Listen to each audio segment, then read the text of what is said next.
to bring money to Tanzania. Let us soda your friend. Sorry? What? What did she say? Let her 10 for soda for me. A soda?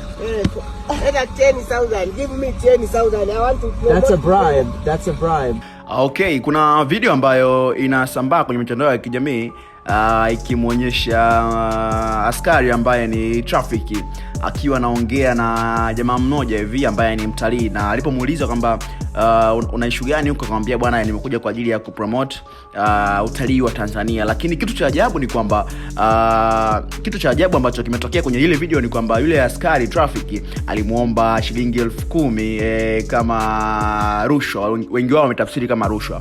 Lakini pia baada ya pale jamaa alimwambia kwamba mimi ni mtalii, lakini sio sawa wewe kuniomba aina hiyo ya hela kwa sababu ni kama rushwa wakati sina kosa lolote. Lakini pia baada ya muda mfupi yule askari alikuwa amehold license ya yule mzungu, lakini mwisho wa siku alimrudishia baada ya kuona kwamba kama huyu mzungu analeta Uswahili wakati ingekuwa mbongo huenda hata angempa zaidi ya hiyo 10,000. Sasa ile video imetrend sana kwenye mitandao ya kijamii ikionyesha tukio la namna hiyo. Lakini baada ya muda mfupi, siku kadhaa kupita, jeshi la polisi lilitoa taarifa yake ambayo ile issue ilitokea Iringa. So jeshi la polisi limetoa statement yake na kueleza kama ifuatavyo. Imesema kwamba taarifa kwa umma, jeshi la polisi mkoa wa Iringa limeona picha mjongeo inayosambazwa katika mitandao ya kijamii ikionekana askari wa polisi usalama wa barabarani akishawishi rushwa. Askari huyo kwa msaada wa picha hiyo amepatikana na hatua stahiki zinachukuliwa.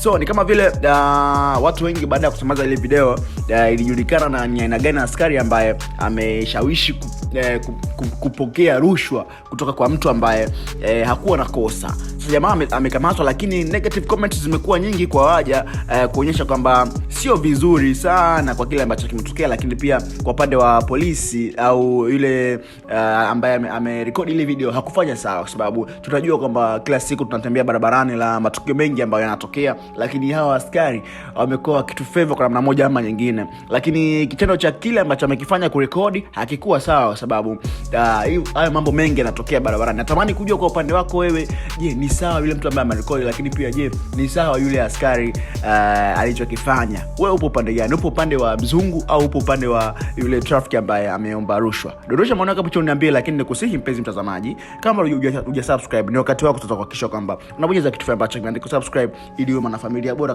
kabisa wala Lipasmedia. Mimi ni Tony bwana, tena zaidi kutakia wakati mwema. Bye bye. We're here promoting tourism to Tanzania, to your country. What? To promote tourism.